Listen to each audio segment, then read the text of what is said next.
আসসালামু আলাইকুম। ওয়ালাইকুম আসসালাম।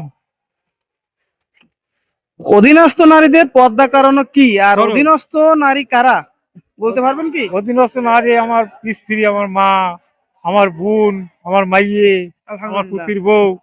আচ্ছা, এই অধীনস্থ নারীদের পর্দা কারণ কি? খরচ। ফরজ। খরচ। আলহামদুলিল্লাহ, সঠিক হয়েছে। কে জানে না আর কি। তো আপনি তো দেখতেছি এগুলা সহজেই বলতে পারলেন। তো এটা কিভাবে শিখছেন যদি একটু বলতেন? শিখছি সাজিরা মাদ্রাসা যাই, জোরে যাই শিখছি, চিল্লাই যাই শিখছি, 3 দিনে যাই শিখছি। আর আমার ইমাম সাহেব, মুফতি সাহেবের কাছে অনেক সময় বয়ান দেয়। আলহামদুলিল্লাহ। আর এই অধীনস্থ নারীদের পর্দা না করালে কি হবে সেটাও তো জানেন।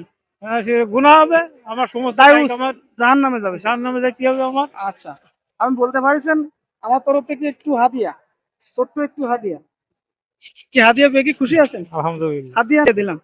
আচ্ছা। আসসালামু আলাইকুম। ওয়ালাইকুম তাহলে আসসালাম। ভালো থাকেন।